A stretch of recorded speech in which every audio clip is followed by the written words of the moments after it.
welcome to the Sallie Mae Investor Forum 2025 conference call. At this time, all participants have been placed on a listen-only mode, and the floor will be open for your questions following the prepared remarks. If you would like to ask a question at that time, please press star 1 on your telephone keypad. If at any point your question has been answered, you may remove yourself from the queue by pressing star 2.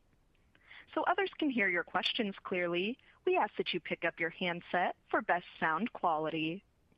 Lastly, if you should require operator assistance, please press star 0.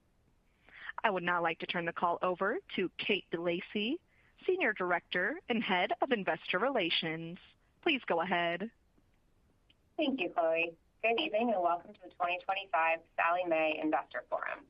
It is my pleasure to be here today with John Witter, our CEO, Pete Graham, our CFO, and Melissa Bernal, Managing Vice President of Strategic Finance. After the prepared remarks, we will open the call for questions. Before we begin, keep in mind that our entire presentation today constitutes forward-looking statements and information and is based on various and multiple assumptions described in our presentation. Nothing in this presentation is intended to be used as guidance. The frameworks, models, projections, future-oriented estimates, and assumptions set forth in this presentation have been prepared for illustrative purposes only, are forward-looking in nature, and are not intended as a substitute for more detailed modeling. Actual results may differ materially from the projections and estimates modeled herein. Statements that are not historical facts, including statements about our beliefs, opinions, or expectations, and statements that assume or are dependent upon future events, are forward-looking statements. Forward-looking statements and information are subject to risks, uncertainties, assumptions, and other factors that may cause actual results in the future to be materially different from those reflected in the forward-looking statements. These factors include those discussed on page 2 of our written presentation materials and in our filings with the SEC. Listeners should refer to those factors in connection with today's presentation. The company does not assume any obligation to update, revise, or supplement any forward-looking information to reflect actual results, changes in assumptions, or changes in other factors that occur after the date of this presentation. Thank you. Now I will turn the call over to John. Chloe, Kate, thank you. Good evening, everyone, and thank you for joining us for Sallie Mae's 2025 Investor Forum. We're excited to have you here with us as we share how our strategy is evolving and the potential implications for the future. Tonight, we will dive into key updates on Plus Volume and highlight our recently announced private credit strategic partnerships business. Our goal is simple, that you leave this session energized about what is ahead for Sallie Mae and with an enhanced understanding of our evolved strategy and investment thesis. As a starting point, I'd like to take a moment to reflect on what makes our franchise unique. Our mission is clear, to provide students and their families with the products and services needed to confidently and successfully navigate their higher education journey. This starts in high school when students and their parents are making decisions about where to attend college, what to study, and how to finance their journey. It continues through and immediately after their higher education experiences to ensure that students get the most out of their studies and transition smoothly into their adult lives. As highlighted on slide 3, the franchise we have built to deliver on this mission is powerful and has several notable parts. First, and at its core, is an exceptional customer acquisition and engagement engine paired with a market-leading brand that has become synonymous with higher education. In 2025 alone, we successfully acquired nearly 4 million new members, including approximately 2/3 of all college-bound freshmen, along with their parents, which is up more than 30% from just 3 years ago. Second, and equally important, we have built a highly effective underwriting and pricing capability. Our proprietary models, refined over decades of experience in student lending, go far beyond traditional FICO-based approaches. By leveraging unique borrower insights and predictive analytics, we have created a smarter, more dynamic credit framework that has consistently elevated portfolio quality. As reflected in our strong NCO performance and high ROEs, these advancements have driven measurable improvements in the underlying credit quality of our portfolio over the past few years, a competitive advantage we expect will continue to strengthen in the years ahead. Third, through our bank and securitization capabilities, we have built a funding model that delivers consistent and attractive net interest margins in the low to mid 5% range and remains resilient across rate environments. That resilience comes from a disciplined asset liability alignment, a critical strength given that we offer both fixed and variable rate loans that carry a weighted average repayment term of 6 to 7 years. Finally, we have a scalable, reliable, and effective servicing engine that supports students throughout their journey, from enrollment to graduation and beyond. This fixed cost foundation creates powerful operating leverage as volume scales, driving improved economics and reinforcing a business model designed for sustainable growth and long-term value creation.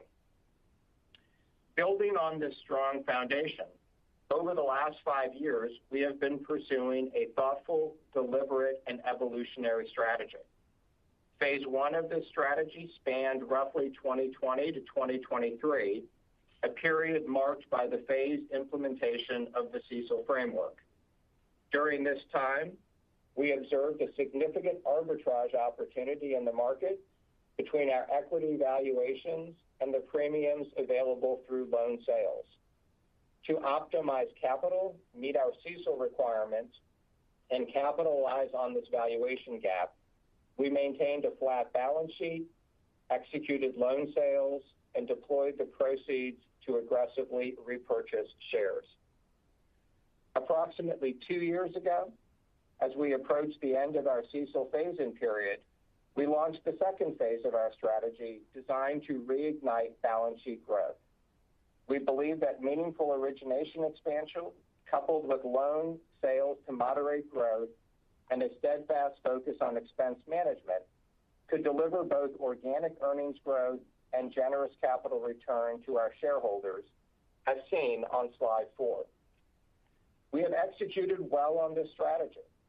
Starting on slide 5, we grew originations and market share in full year of 2024 by 10% and 12% respectively over full year of 2023 through a combination of operational, sales, and marketing enhancements. We have steadily transitioned into balance sheet growth, increasing the proportion of revenues from predictable sources. At the same time, we maintained rigorous cost control, unlocking powerful operating leverage. Importantly, we returned considerable capital to shareholders through dividend increases and share repurchases, totaling almost $800 million throughout 2023 and 2024. In addition to driving growth and operational efficiency, we have also made meaningful progress in reducing credit risk and earnings volatility, further strengthening the foundation of our business. As you can see on slide 7, over the past several years, we have implemented several underwriting enhancements that have improved the underlying credit quality of our portfolio. Since these changes were put in place, we have improved our average FICO at approval by 5 points and increased our cosign rate by more than 4 percentage points. Because of the deferred nature of our loans, it takes some time for these underwriting changes to materialize within repayment vintages. Over the next several years, loans originated under discontinued strategies will represent a steadily diminishing share of vintages entering full P&I repayment, declining from an estimated 8% in 2025 to only 3% by 2028. This shift creates a powerful tailwind that we expect to accelerate over the next several years, holding all else equal. As seen on slide 8, since the last investor forum, the market has recognized this progress based on both absolute and relative TSR metrics. We believe investors are appreciating the strength and consistency of our execution. Although we are incredibly excited about this progress and performance, several developments have recently emerged that we believe individually and collectively have the potential to further enhance our strategy and vision. With that, let me turn the call over to Pete to talk about these developments. Thanks, John. The first development centers on changes to the PLUS program introduced in H.R. 1, which we expect to significantly increase our originations over the coming years. As we have shared previously, we believe that we are uniquely positioned to serve students and families and support our school partners through this period of transition. Based on the final legislation, we anticipate that the new federal lending limits could translate into an additional $4.5 to $5 billion in annual private education loan originations for Sallie Mae once the shift from prior programs is fully complete. We've been engaging in significant readiness planning for this opportunity, evaluating specific programs to best serve these borrowers, designing marketing plans to target a new cohort, and using this exercise to evaluate current processes for areas of improvement. As you can see on slide 11, this includes a focus on marketing strategies, improved capabilities from applications to servicing, as well as new alternative funding structures to support growth. Based on this research and a number of assumptions as reflected in this presentation, we've provided our estimate for PLUS volume growth over the next 4 years on slide 12. The second development is the growing opportunity within our attractive customer franchise.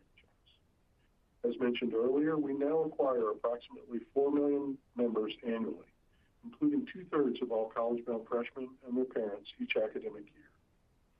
Despite this impressive customer base, less than 10% of these relationships resulted in a private student loan from Sallie Mae during the 2025 peak season.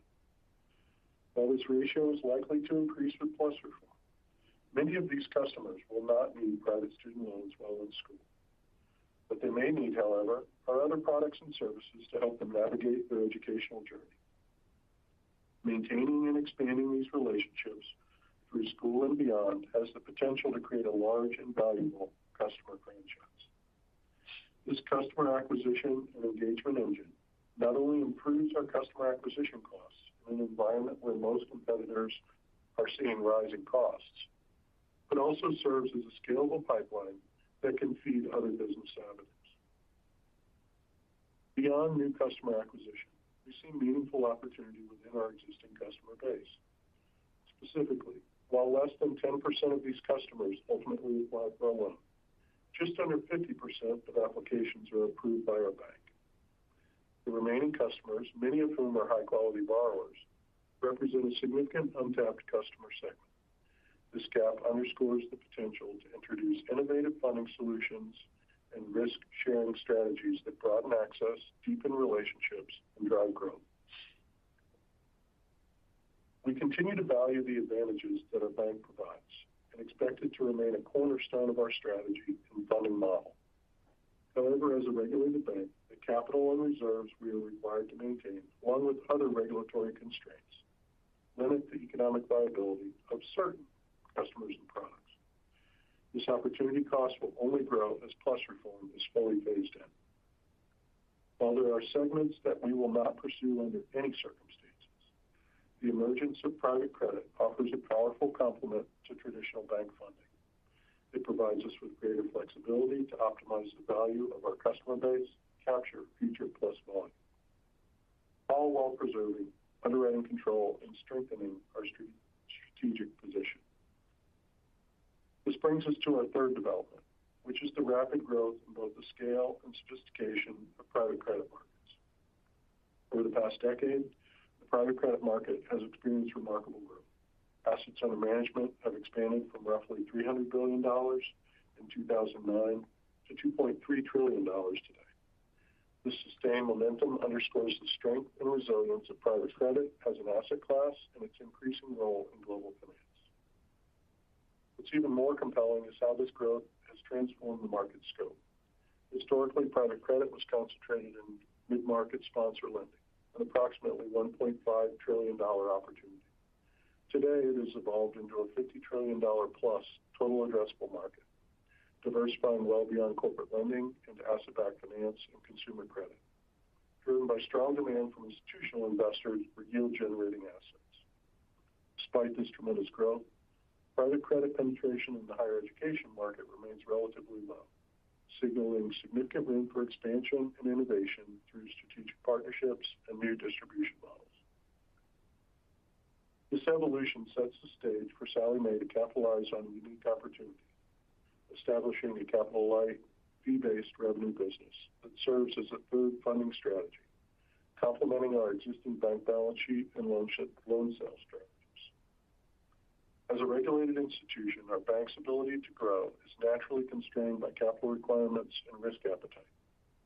By creating alternative funding capacity through private credit partnerships like the one we just announced with KKR, we can scale originations, diversify revenue, and optimize our balance sheet without sacrificing underwriting control or customer relationships. These partnerships can enable us to originate high-quality loans and distribute them off balance sheet, tapping into deep pools of institutional capital while generating capital-light, fee-based income from origination, servicing, and asset management. We believe this approach will enhance earnings predictability, reduce reliance on gain-on-sale margins, and position Sallie Mae to meet growing demand with a more resilient, growth-oriented model, ultimately driving sustainable shareholder value. Importantly, we expect this new business to deliver earnings streams and have capital requirements that, in many respects, are superior to our current funding options. Building on these insights, we are continuing to evolve our strategic framework to create a more dynamic and diversified enterprise. We envision Sallie Mae as a company with two complementary parts. The first, our traditional core business, will continue to leverage our legacy strengths by maintaining a high-quality, growing portfolio of bank-funded private student loans. The second, our alternative growth engine, will harness our deep customer relationships, differentiated solutions, and marketplace capabilities, along with innovative funding strategies to develop asset-light businesses with attractive economics and scalable growth potential. Our recently announced partnership with KKR represents a significant step in realizing this strategic vision. We expect this inaugural partnership to serve as the foundation for building this alternative lending business. Our journey towards this partnership began in 2023 with early conversations that gained meaningful traction throughout 2024. And in early 2025, we engaged in a formal process culminating in the agreement we announced just a few weeks ago. This partnership is designed with both scale and strategic longevity in mind. We expect it to support significant annual volume while reinforcing our long-term growth objectives. The structure includes a fee framework that is designed to provide consistency of revenue and aligns with our commitment to predictable earnings. Importantly, the strategic partnership approach offers a distinct advantage compared to traditional loan sales or balance sheet funding. We believe the economics under this model provide greater flexibility, capital efficiency, and risk diversification. While there will be trade-offs inherent in shifting from the current loan sale model, as we will be selling new originations with a fair value closer to book value at the time of sale, we believe these are outweighed by the long-term benefits. In year one, we expect a modest decline in earnings per share as we transition to this new strategic partnerships model. However, by year two, we anticipate earnings per share growth should return to the high single digit, potentially building to double-digit annual EPS growth in years 3 through 5.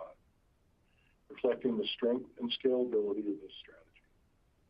Overall, we believe the strategic partnership approach positions Sallie Mae to optimize value creation and drive multiple expansion while maintaining underwriting discipline and customer relationships. Certain elements of our strategy have matured to the point where they should begin to be reflected in new models. Today, we'll focus on those components, why we're excited about them, and how they should represent a meaningful down payment on our long-term objectives. As shown on slide 20 of our investor presentation, we've developed a simplified financial framework with several assumptions based largely on the most recent financial performance of our company that we discussed in detail during our third quarter earnings call. This framework is intended as a conceptual guide. It is not a substitute for the more detailed modeling that many of you complete, nor should it be viewed as multi-year guidance. Its purpose is to illustrate how our evolved strategy could generally translate into financial outcomes and to serve as a useful reference point for you as you refine your own perspectives. In the series of illustrative vignettes beginning on slide 21, we aim to provide a general sense of how our evolved thesis could play out under documented assumptions. These simplified scenarios are designed to help analysts and investors frame their thinking while recognizing that some elements of our strategy will still need to be refined. For those factors, we have assumed stability within the vignettes and have included qualitative considerations detailed within the individual slides that were filed in the presentation earlier this evening. I'll now turn it over to Melissa to go through this series of vignettes. Thanks, Pete. As we turn to slide 21 of our investor presentation, you will see our illustrative base case for originations and loan sales over the 5-year period is reflective of both market dynamics and strategic choices designed to optimize balance sheet efficiency and shareholder value. Our analysis begins with a baseline assumption of market growth at approximately 5%. The phase-in of PLUS reform is expected to meaningfully accelerate this trajectory in years 2 and 3 specifically, ultimately stabilizing at the same 5% growth rate year over year. To manage this growth in a risk-appropriate manner, we anticipate maintaining consistent private education loan growth on the bank's balance sheet. This approach will require meaningful and sustained access to the loan sale market. In year 1, we have assumed an increase in total loan sales as we launch our strategic partnership business, including a sale of a portion of our 2025 peak season originations. This will result in a heavier weighting towards sales executed through our strategic partnerships platform for the first year. From years 2 through 5, we have assumed a gradual shift from a largely even mix of spot sales and partnership-driven sales to a model where roughly 1/3 of the volume is sold through traditional spot transactions and 2/3 through strategic partnerships. We view this transition as a superior approach for managing balance sheet growth, delivering greater flexibility, capital efficiency, and earnings predictability. As we transition our loan sale strategy from traditional spot sale transactions to the strategic partnership model, we also expect a meaningful improvement in the quality and durability of our revenue streams, which we have aimed to demonstrate on slide 26 of the presentation. This evolution pairs the sale of new originations with growing fee income for both program management and servicing linked to the expansion of loans within our strategic partnerships.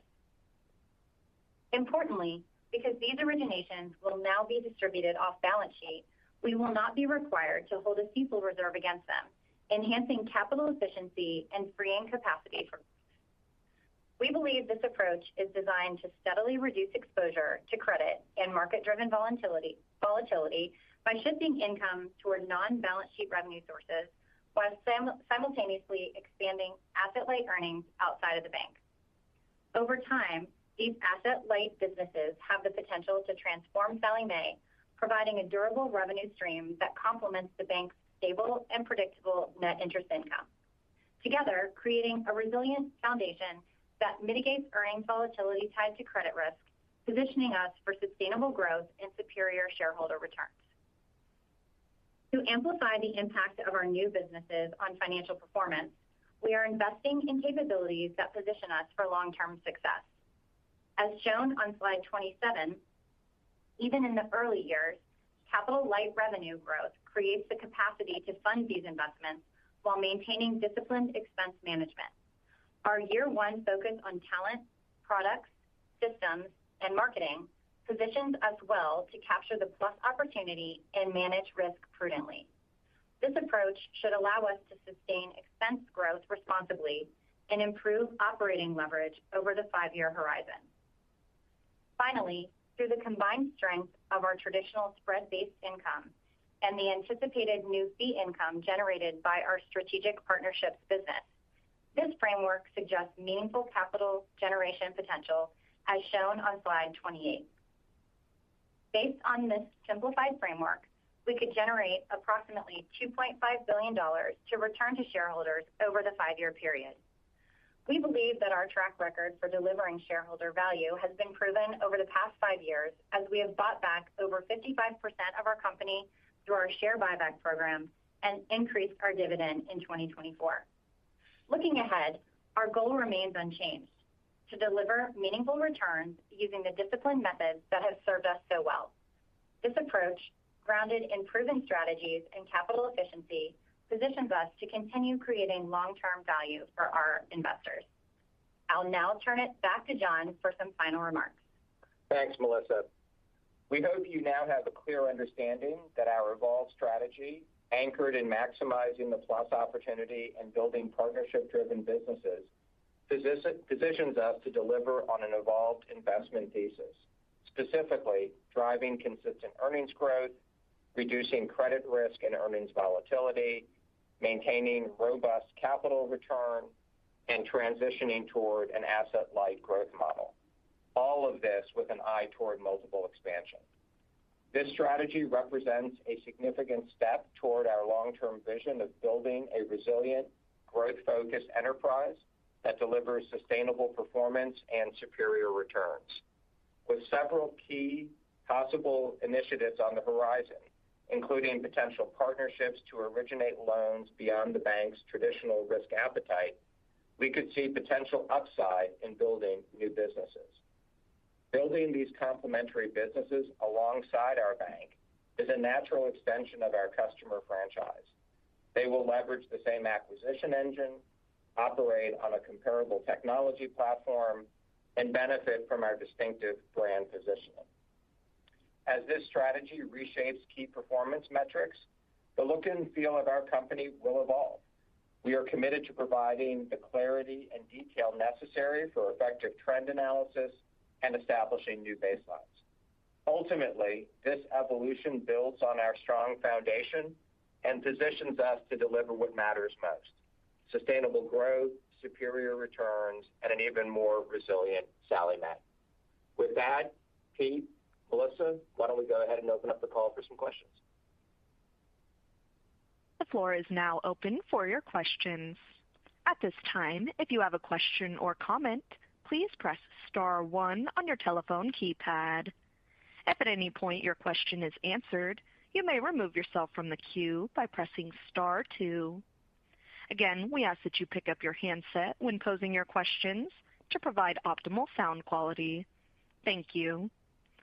Our first question is coming from Moshe Orenbuch.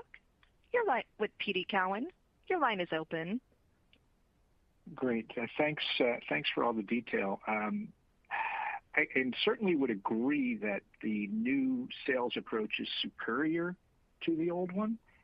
Maybe you could just talk a little bit about the decision to still grow the balance sheet at 8 to 9%.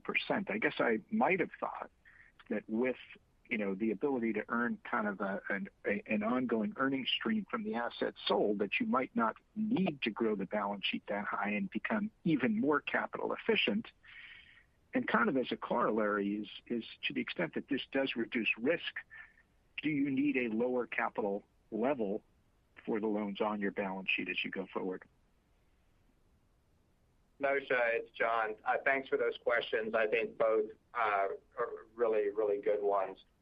Let me start, and Pete and Melissa should certainly chime in. First of all, I think it's important to say that, we have signed sort of the first version of our first relationship or partnership here. And, my sense is we will continue to learn and optimize sort of into those strategies. I think depending on sort of economic and financial performance, volume and capacity updates or, appetite, it is certainly possible that the mix or shift of our growth could change over time between partnerships and banks and the bank. With that said, I think it's important to recognize, many of us came of age during the financial crisis. while I think we love the private credit model and what it can do for us, we also love diversification of funding sources. And I think in that context, we would always want to maintain a robust bank environment. And by the way, the bank is probably the right owner for a good many of these assets anyway. So my guess is it will always be some balance of the two. And I think we will look to optimize as we get, as we get more experience with these partnerships, certainly over time. But as I think Melissa said, if this management team has proven one thing, I think it is our discipline around capital allocation and capital return. And I think you should expect us to bring, sort of that same discipline to that optimization sort of activity going forward. In terms of, capital, Pete, I don't know if you want to take the capital question that Moshe asked. Yeah, I think, again, the capital levels in the bank really are driven by a variety of factors, most sort of pertinent being the stress testing that we have to go through each year. And I don't expect that to materially change. Certainly there are, innovative capital market strategies that have started to be employed in some of the bigger U.S. banks that can help, reduce the levels of capital that are required to be held. But I'd say we're probably going to be a follower on that and let others, plow that ground before we dive into something like that. Got it. Maybe just from a housekeeping standpoint, things like the use of the excess capital and the monetization of the other non-loan opportunities that you described, is there anything in these vignettes for the financial impacts of that? Not currently. I think we had developed these vignettes and based largely on the metrics that we communicated during the third quarter earnings call.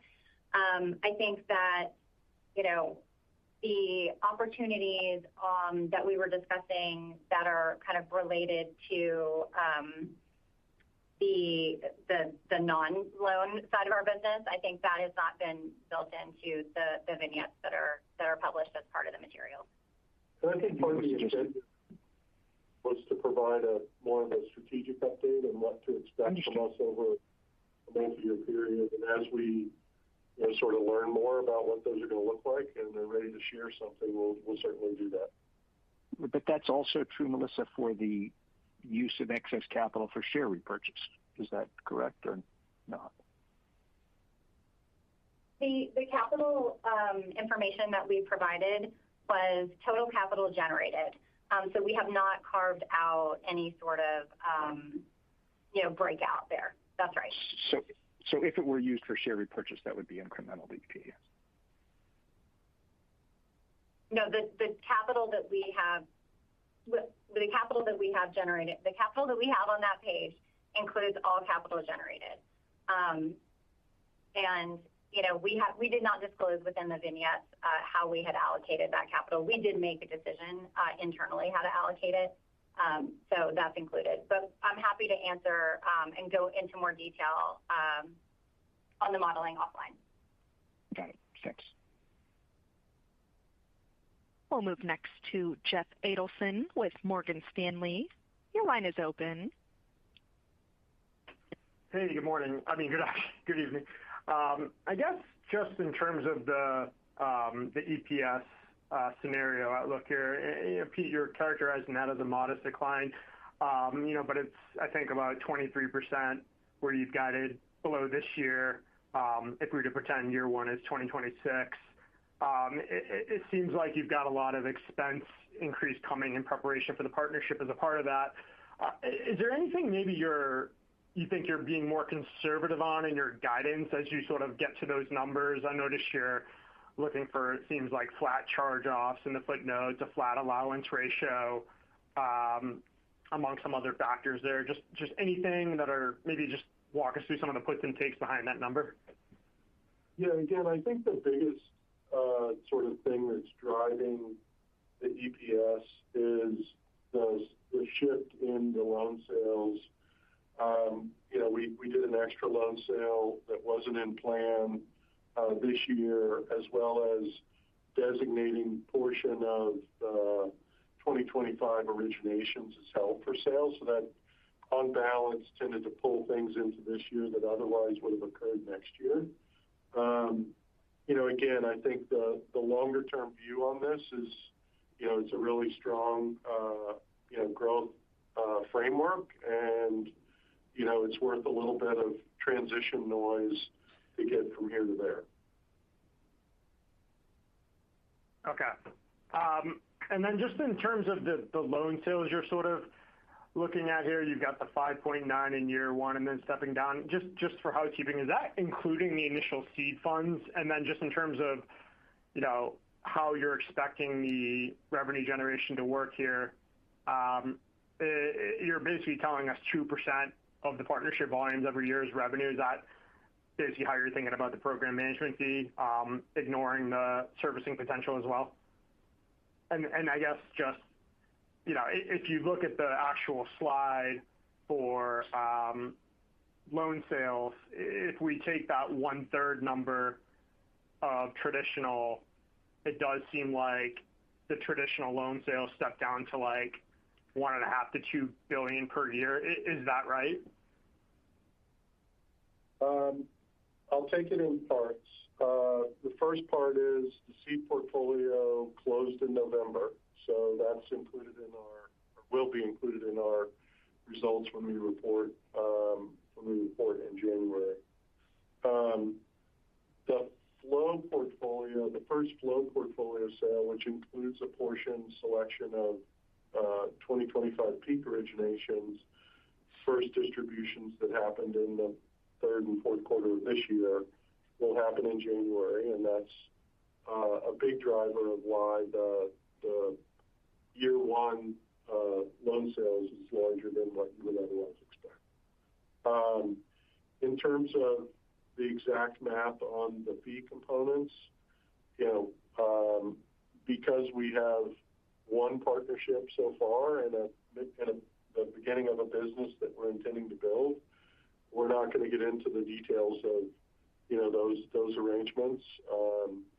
Certainly Melissa and Kate are available to sort of give you whatever information they can to kind of guide the modeling offline. But we're not going to go into great detail on that here.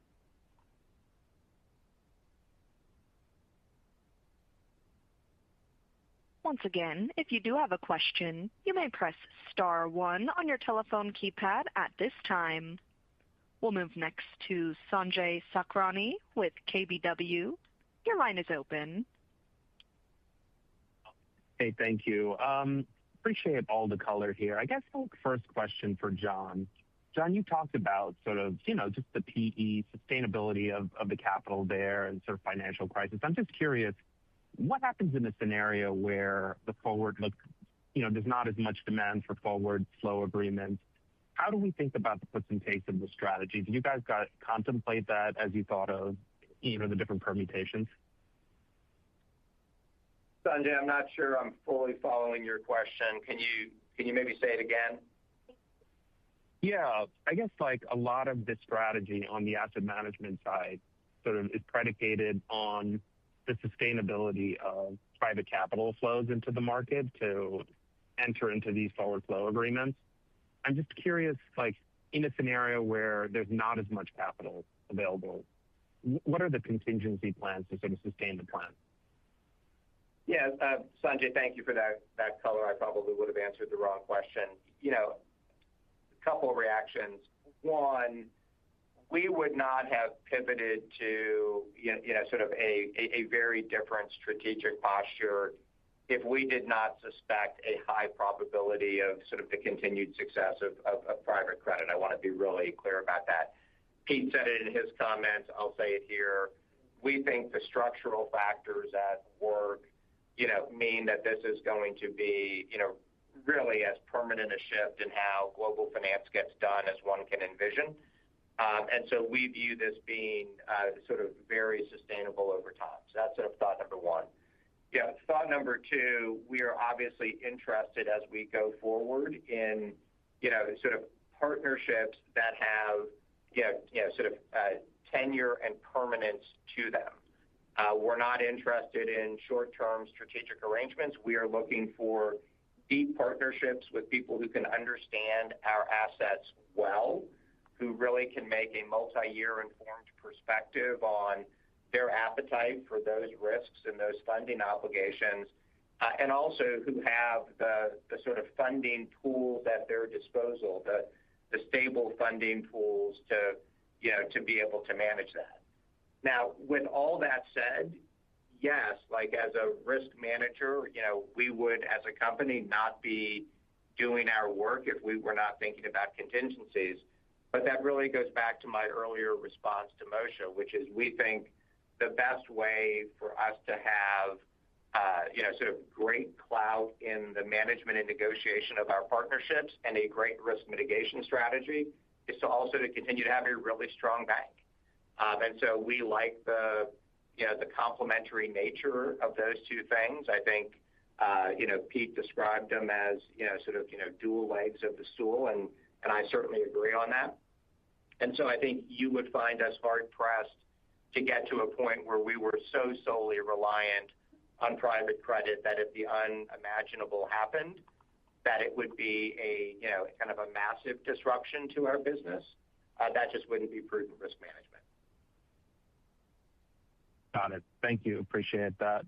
And then just going back to some of the questions that were asked before, I guess we don't exactly know the structure of this forward flow agreement with KKR, and just to be clear, that's something that you guys will disclose or aren't disclosing, or can we back into that in some capacity? And then just as I look at page or slide 33 in terms of the assumptions that you guys have made, it doesn't show capital return. And just going back to Melissa, what you were saying. So these estimates that we see on slide 30 probably don't include elements of that capital return because it's not listed in the assumptions. Thanks.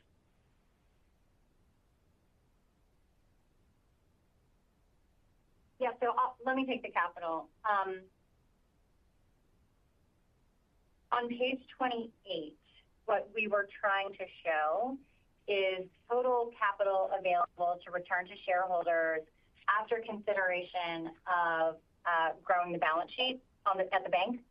And so I think that similar to what I was saying earlier, and I think it's the EPS assumptions, the assumptions that went into the numbers that you were referencing on the later page are consistent with how we have historically allocated capital. So said differently, there is an assumption of dividends in that EPS number, and there is an assumption of share repurchases in that number as well. And I think they're at similar levels to how we have returned capital historically. And I think, Sanjay, on your question of, sort of the various aspects of the partnership, no, you should not expect us to divulge sort of the key details of that partnership. It is extremely complicated, and there's, many different pieces and parts to it. And two, I'm sure you can appreciate, we are interested in continuing to build this business. We are interested in, more sort of arrangements with the counterparty we have. We are potentially open to other things in the future. I don't think it serves our competitive interest to have the details and specifics of our commercial arrangements sort of out there in the public domain. I think, and Melissa and Kate can sort of help you think about this. My guess is there's enough in the detail that we've provided that you can probably back into some rules of thumb about how those revenue streams might change over time, but not the specifics of the individual partnerships now. Got it. Thank you, guys. Really appreciate it.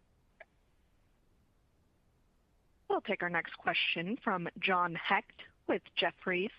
Your line is open. Thank you, guys, for the details today. Actually, I think Sanjay asked a lot of my questions. I guess one of them, and you may or may not be able to, provide details on this because it is going to be related to parts of the agreement. But I'm wondering, can you at least maybe framework for us like interest rate exposure? I mean, when you're contemplating different interest rate scenarios with your private credit counterparty, are you just assuming a fixed spread to some benchmark, or is there other like hedging factors and this and that are contemplated in order to preserve some type of return threshold for the counterparty?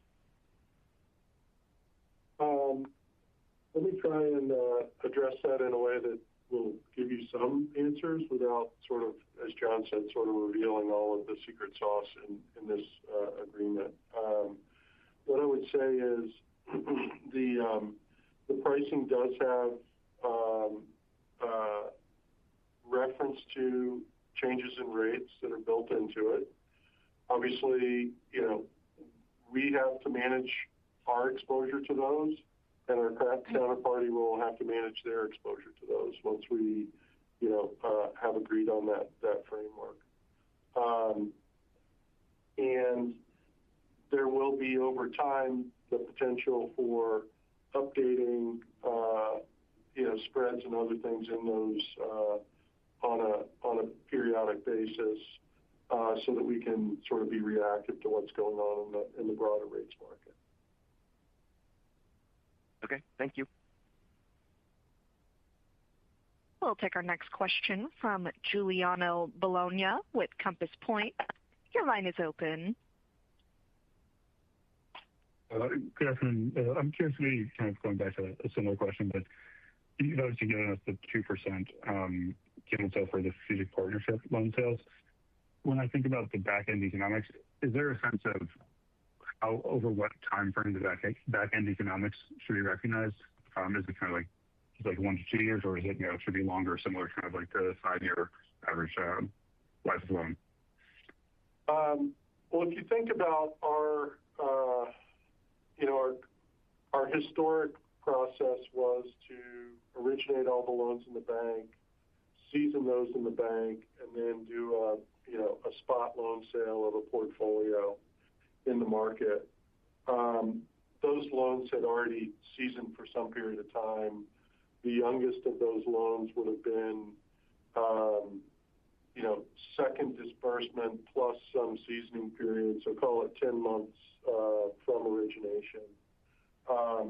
And then you obviously had on the other end, you had loans that had been, fully matriculated and had been in repayment for some period of time. We're now shifting to a model where we are making a selection of new originations each month and designating those as held for sale. And so therefore, you'll have the mix of freshmen versus, other, points in the education cycle all the way up to seniors, that will dictate a deferral period. And then ultimately, these loans do have a lengthy repayment option. So the life of the fee stream from these relationships is longer than what you would expect from a traditional loan sale portfolio.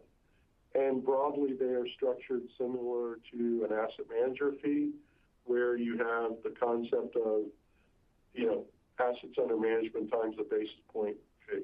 And that will build over the years as we sell more loans into the structure, and then ultimately we'll get to kind of a run rate for a given program. But it's our intent, as John said, to expand these to broader with the same partner as well as potentially other partners, as we look at expanding the number of customers that we can serve.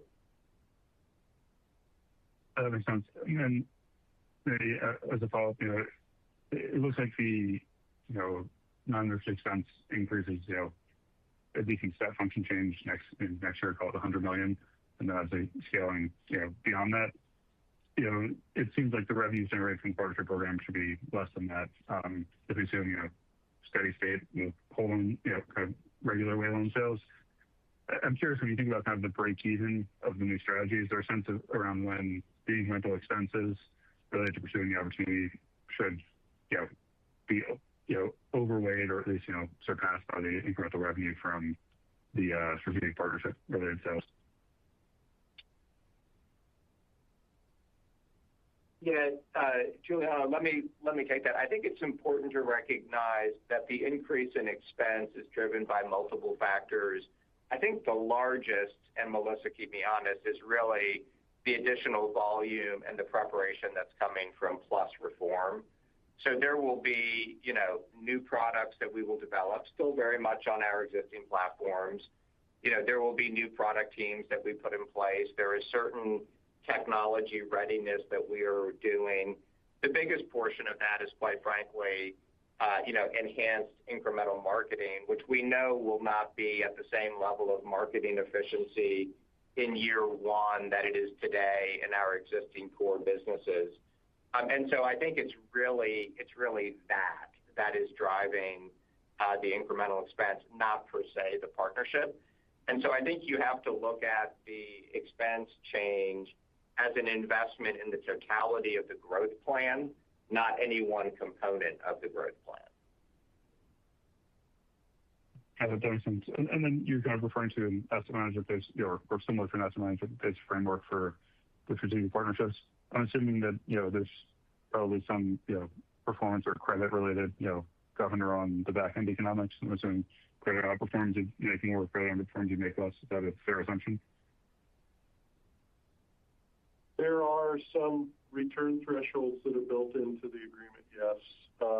The majority of the fee is a set amount based on the assets under management, but there are some return thresholds that allow us to earn more fees after those thresholds are hit.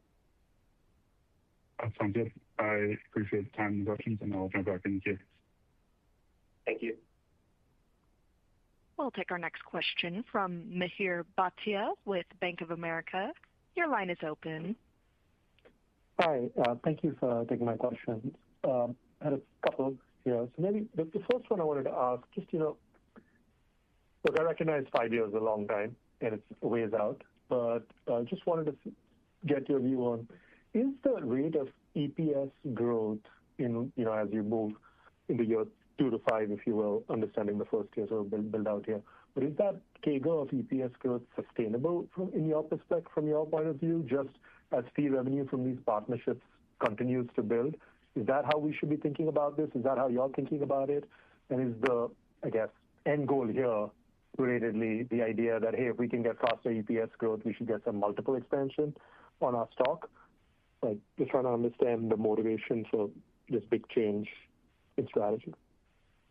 Yeah, that's sort of at the heart of it, exactly it, right? Like we've got this big opportunity in front of us that is known with regard to, the reform that came in HR1.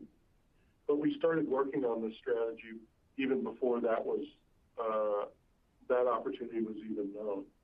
And the goal was to create a profile that would allow us to expand our origination capabilities, to leverage the other parts of the franchise we talked about in the presentation, and do that in a way that didn't require us to put up capital and didn't require us to put up CECL reserves for every dollar of originations that we make. And that's really at the heart of it. And so we do believe that the growth rates that we see there in the out years are indicative of the power of this this model for the franchise.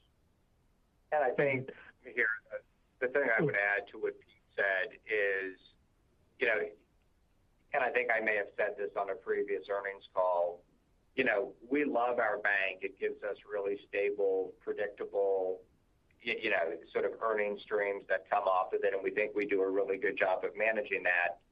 We do, have to invest a lot of capital in that through the CECL reserving. Growth is expensive in terms of the hit to EPS, and Sallie Mae holds 100% of the risk, for those credit decisions, which can create earnings volatility.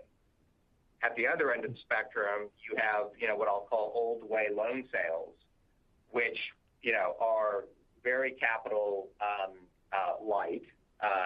They release that loan loss reserve. There is no risk any more credit risk associated with those loans to the institution, but the timing is unpredictable, the premium is unpredictable, and that creates sort of an element of variability in our performance year to year. What I think we really like about all of this, and I think you have to take the whole recipe, the whole meal together, is it's really attractive from an ongoing, sort of economic value creation potential. It is, low to no capital. It is sort of, eliminating the credit risk problem. So in many respects, it gives you a funding option, and I think this is a little bit of what Moshe was getting at in his first question. It gives you a funding model which is a really interesting hybrid of those two things. And so when you think about it, if it's, lower capital, sustainable, predictable earnings with less credit volatility, I think if you put all that together, you all are the experts more than I. I would think that that is deserving of a higher multiple, but you be the judge. Got it. No, I appreciate that color. The other question I wanted to ask was just about, I think you mentioned in your prepared remarks the potential to originate loans that would be outside your bank's typical risk appetite. I guess just a couple of questions that brings up. One, is that contemplated in your illustratives, or would that be all upside to what's in the illustrative sides? And then I guess relatedly, at what point do you decide what's going on the balance sheet, what's going into spot sales, what's going to partnership loan portfolios? Are they all like similar loans today, or do you decide that at the point of origination? How does that work? Yeah, let me take that in parts. I think the first part of your question was with regard to expanded credit box. That's sort of the least baked of the concepts that we talked about this evening. On slide 31, we gave an illustration of what the potential could be there for expanded originations that would go 100% into the partnership structure, because by its definition, it would be something outside the risk appetite of the bank. So I would point you to the first part of your question. With regard to kind of how the loans are selected, et cetera. This first partnership that we've created with KKR was very much intended to sort of replicate in a different manner the selection process that we go through for the loans that we put into our spot loan sales. Meaning they're being originated by the bank, they're credits that the bank is fully comfortable with. They're going through the same underwriting process of the loans that are going to be held and invested in the bank. And what we're doing is selecting a portion of the new originations in any given month that would go into the structure.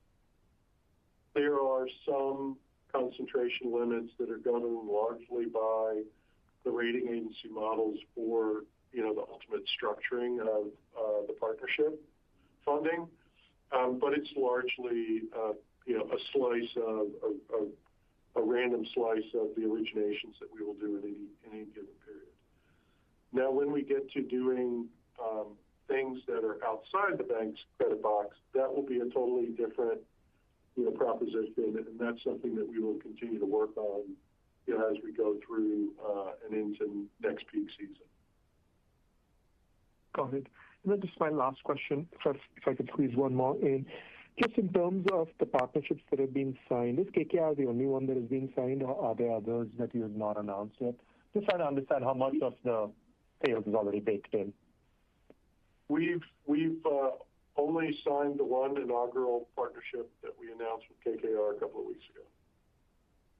And it's our expectation that we will that relationship over time, and potentially there might be others beyond that, but so far that's the one we have, and we like it a lot.